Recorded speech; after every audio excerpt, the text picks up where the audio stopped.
It all started on what was supposed to be a normal morning.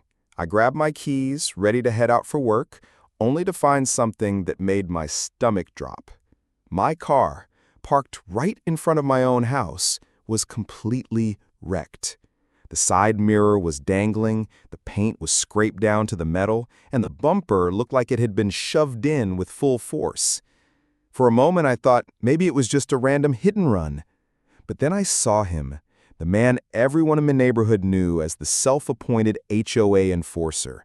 He strutted around with a clipboard, barking at people about their lawn height, trash cans, or even the color of their mailboxes.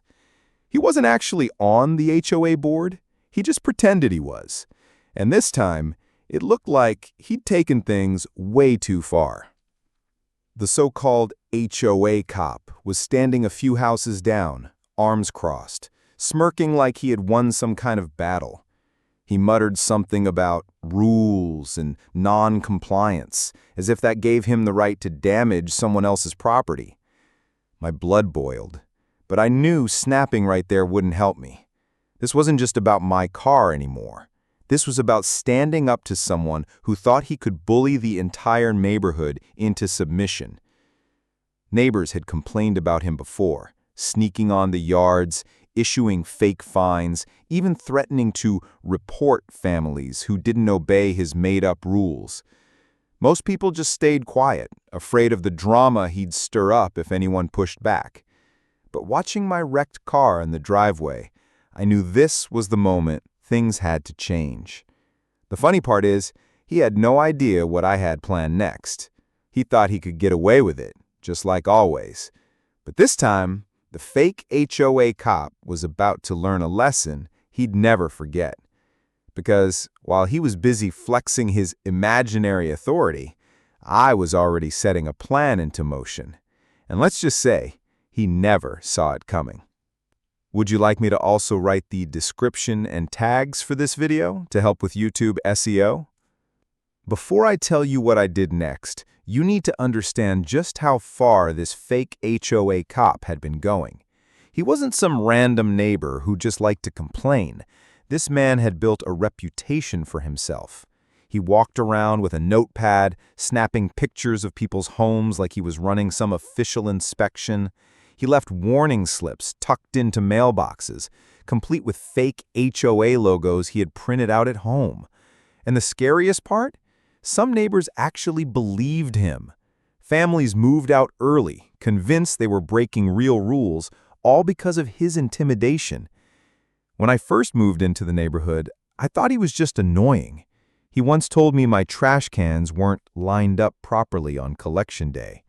Another time he warned me about the color of my fence, saying it wasn't community approved. At first, I laughed it off.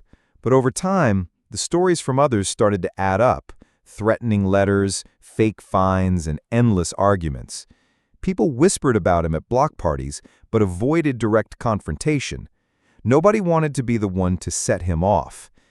So, when I saw my car smashed up, I couldn't help but think, maybe this wasn't random at all. Maybe this was his way of teaching me a lesson. But why me? Why now? That question sat heavy in my mind. He acted like he owned the neighborhood, but I had never thought he'd go this far. The more I looked at him standing there, smug and confident, the more I realized this wasn't just about a car. This was about control. He wanted power, and he'd been getting away with it for too long. The problem was, he didn't know I had something that could change everything, something he would never expect. Do you want me to keep the next part in the same slow burn build-up style, or should I start steering toward the turning point in confrontation? I couldn't get the image of my damaged car out of my head. Every time I looked at it, I felt a mix of anger and confusion. Why target me? Out of all the people on the street, why did the fake HOA cop suddenly decide I was the problem? I replayed every little encounter I'd had with him, trying to connect the dots. Maybe it was the time I ignored one of his warning slips. Or maybe it was when I called him out in front of a couple of neighbors, telling him he wasn't even part of the real HOA. Whatever the reason, it was clear. He had decided to make me his next target. But what made this whole thing worse was the way he acted like he had understood.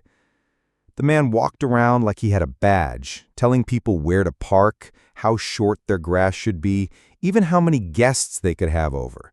He spoke with so much authority that new families believed him. Some even apologized to him without realizing he wasn't official at all.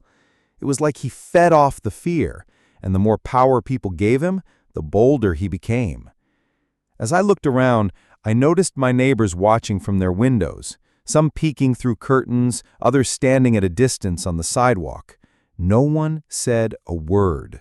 They all knew what he was capable of, and nobody wanted to get caught in his crossfire. That silence told me everything.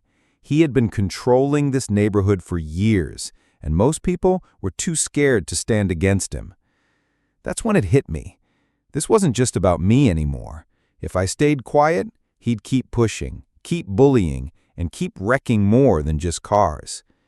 The question was, how far had he already gone? And what else was he willing to do next? Do you want me to continue deepening the suspense in the next section? Or should I start hinting at the plan you're about to use against him? That night, I couldn't sleep. Every time I closed my eyes, I saw the fake HOA cop's smirk burned into my memory, the way he stood there like he owned the entire street. The sound of metal scraping against my car replayed in my head like a broken record. I knew I couldn't let this slide. Not just for me, but for everyone in the neighborhood who had stayed silent out of fear. If I didn't act now, he would keep winning. The next morning, I started watching him closely. From my porch, I saw him make his usual rounds. Clipboard in hand, fake forms tucked under his arm, he marched from house to house, leaving slips on doors and snapping pictures of cars like he was running his own little police force. But this time, I noticed something different. He wasn't just dropping off fake warnings. He was paying extra attention to me. Every glance he threw my way felt sharper, colder, like he wanted me to know he was in control. Neighbors whispered when he passed. Kids stopped playing in front yards, and even the mail carrier avoided eye contact. The entire street had been living under his made-up rules, and nobody dared to challenge him. But standing there, with my wrecked car as proof of how far he was willing to go, I realized I was already in the middle of his game. What he didn't know was that I had begun to put the pieces together. I had gathered every slip, every photo he'd left, and every story my neighbors had shared in hushed voices. I was ready, but I needed the perfect moment. The tension was building, and I could feel it. The showdown was coming.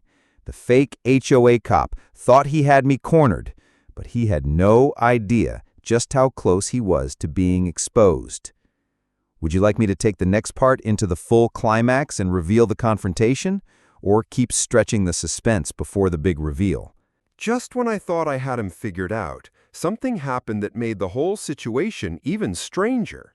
A few days later, I noticed an envelope taped to my front door. No return address, no name, just a folded piece of paper inside. My heart raced as I opened it, half expecting another one of his fake HOA warnings. But this one was different. It wasn't typed up with his fake letterhead. It was handwritten, shaky, almost rushed. And the message was short. "You're not the only one. Watch your back." For a moment, I just stood there, staring at the words. Someone else in the neighborhood had reached out, but they hadn't dared to reveal who they were. That meant two things. First, I wasn't the only target. And second, things had gone further than I even realized. If this man had managed to intimidate others into silence, what else had he done that no one dared to speak about? That night, I walked around the block, trying to clear my head, and I caught something I wasn't supposed to see. The fake HOA cop wasn't alone. He was standing at the end of the street, talking to another man I'd never seen before. They spoke in low voices, and every now and then they pointed toward different houses, mine included. My stomach tightened as I realized this wasn't just a one-man act anymore. Either he had backup, or someone else was feeding him information. The wrecked car suddenly felt like just the beginning, a warning to see how far I'd bend. But now, with secret notes showing up on my door and a second player in the shadows, the game had changed completely. He wasn't just trying to control the neighborhood. He was building something bigger, and I was standing right in the middle of it.